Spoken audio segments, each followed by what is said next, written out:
Hello বন্ধুরা, কেমন আছো তোমরা সকলে? আশা করছি তোমরা সকলেই খুব ভালো আছো।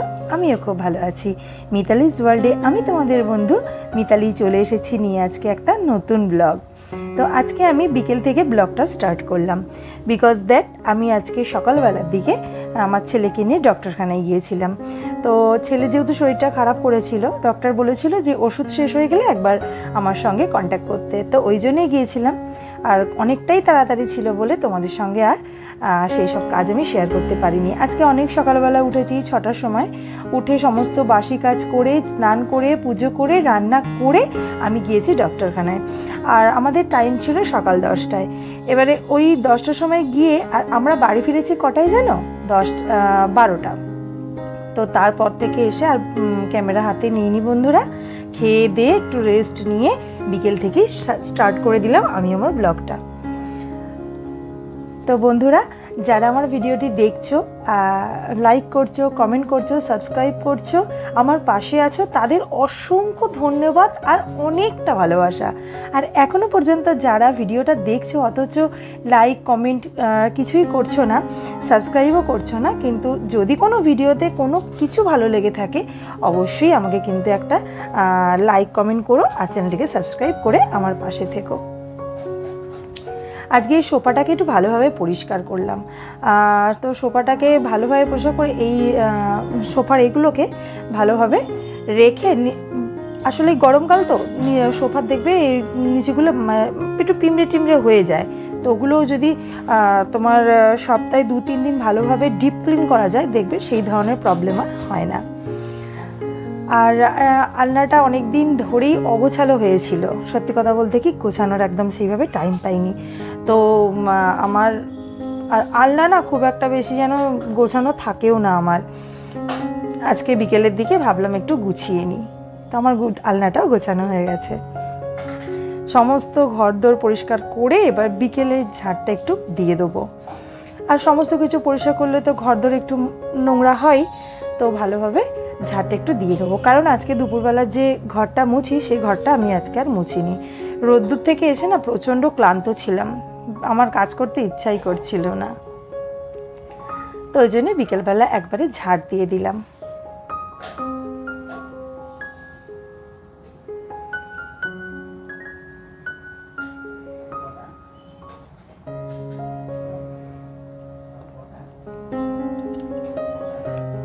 সকালবেলার দিকে একবার মুছি, দুপুরের দিকে একবার মুছি। তো ওই দুপুরের বেলা যেদিন মুছি সেদিনকার এই বিকেলের ঝাড়টা আমি দিই না, আর যেদিন মোছা হয় না সেদিনকে একটু ঝাড়টা দিয়ে পরিষ্কার করে নিতে হয়। আর এই দেখো না, অপরাজিতার দানা ফেলেছিলাম, তো অপরাজিতা গাছটা বেরিয়েছে। আর এটা অনেক দিনকার গাছ, এটা একটু জল দিয়ে দিচ্ছিলাম। আর গাটা ধুয়ে একটুখানি বিকেলে সাজুগুজু করে নিলাম।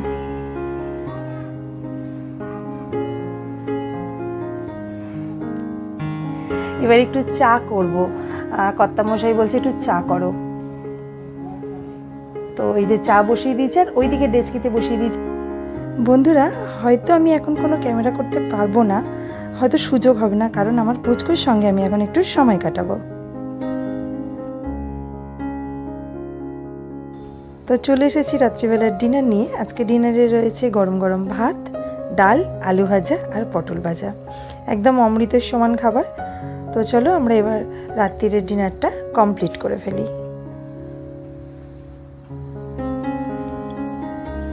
খাওয়া দাওয়া আমাদের হয়ে গেছে, এবারে যেটা মেন কাজ সেটা হচ্ছে গেট লক করা, তো আমি সেই কাজটাই করে নিচ্ছি। তাহলে টাটা, দেখা হবে কাল সকালে।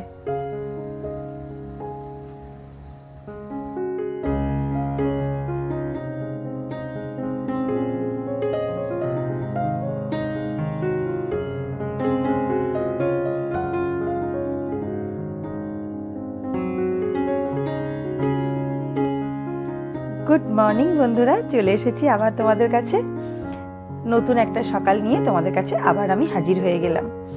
তো সকালে ঘুম থেকে উঠেই যে কাজগুলো থাকে, আর ঘুমোতে যাওয়ার আগে এই কাজগুলোই থাকে, দরজা দেওয়া আর সকালে ঘুম থেকে উঠে দরজাগুলো খোলা। আর ঘুম থেকে উঠেই আমি ছাদে বেরিয়ে আশপাশটা ভালোভাবে দেখি, বেশ ভালো লাগে। আর এই টুকটাক কাচাকুচিগুলো ছিল, এই টুকটাক কাচাকুচিগুলো আমি এবার করে ফেলবো। তো কাচাকুচিগুলো করা হয়ে গেছে।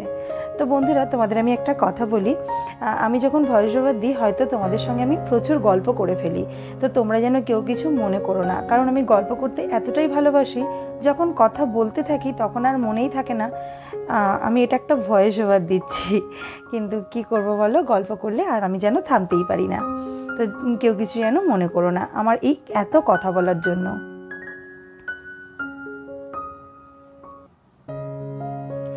আর এত গরম সকাল থেকে পড়ে গেছে যে বলার মতন নয়। এখন সকাল খুব জোর 7টা সাড়ে 7টা বাজে, এতটাই গরম হচ্ছে, ঘরের কাজ করতে এত কষ্ট হচ্ছে যে বলার মতো নয়। কিন্তু যারা বাইরে ধরো কাজ করছে তাদের অবস্থা আমি শুধু একবার চিন্তা করছি। তো যারা বাইরে কাজ করছো, এরম যদি কেউ আমার ভিডিও দেখো, প্লিজ তাদেরকে বলবো তোমরা ছায়ায় থেকে কাজ করো আর অনেক জল খাও আর নিজেদেরকে সুস্থ রাখার চেষ্টা করো। কারণ আমরা যদি নিজেরা সুস্থ থাকি আমরা পরিবারকে সুস্থ রাখতে পারবো। আমরা যদি নিজেকে ভালোবাসি তবেই পরিবারের লোককে ভালোবাসতে পারবো। তো চলে এলাম সকালবেলা, এই যে ছাদের ঝাড় নিয়ে। ছাদটা বিশেষ ময়লা হয়নি, বাসিটুকুই আমার তোলা কাজ।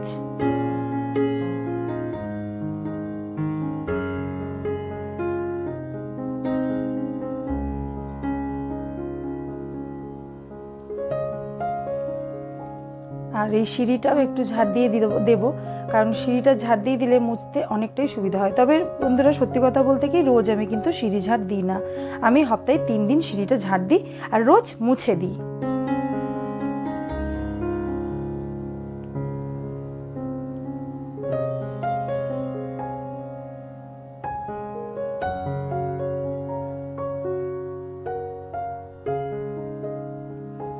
এবার জলের বোতলগুলো একটা একটা করে আমি ভরে ফেলবো।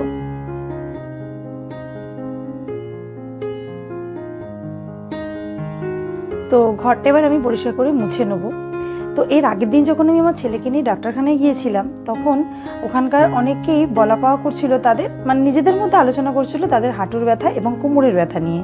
তখন ডক্টরবাবু বললেন যে তোমরা নিজেদের কাজগুলো যদি নিজেরা করো তাহলে এতগুলো সমস্যা শরীরের মধ্যে আসবে না। যদিও আমার থেকে ওনারা বয়সে অনেকটাই বড়, তো আমরাও তো ওই বয়সে একদিন না একদিন যাবো, তাই না? তো বলছে যে আগেকার দিনের লোকেরা তো লাঠি দিয়ে ঘর মুছতো না, কিন্তু তাদের হাঁটু বা কোমরের কিন্তু কোনো প্রবলেমই ছিল না। আর এই লাঠির ইউজ যবে থেকে হয়েছে আর এইভাবে ঘর মোছা যবে থেকে বন্ধ হয়েছে, তবে থেকে কিন্তু হাঁটুর আর কোমরের প্রবলেমটা নাকি এসেছে। তো বলছে আগেকার দিনের লোকেরা যেমন কাজ করতো সেইভাবেই করতে। সবটা তো সম্ভব হবে না, যেটুকুই সম্ভব হয় সেটুকুনি করতে হবে। তো আজকে রান্না করব এঁচোড়ের তরকারি।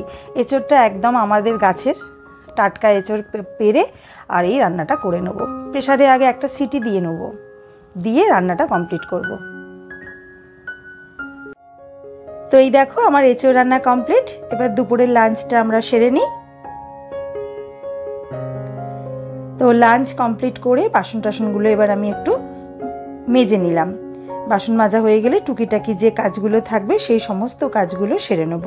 তো বন্ধুরা, আমার ব্লগটা আমি আজকে এখানেই শেষ করলাম। কেমন লাগলো প্লিজ তাহলে কমেন্ট করে জানিও, আর চ্যানেলে নতুন হয়ে থাকলে সাবস্ক্রাইব করে পাশে থেকো। আজকের মতো টাটা।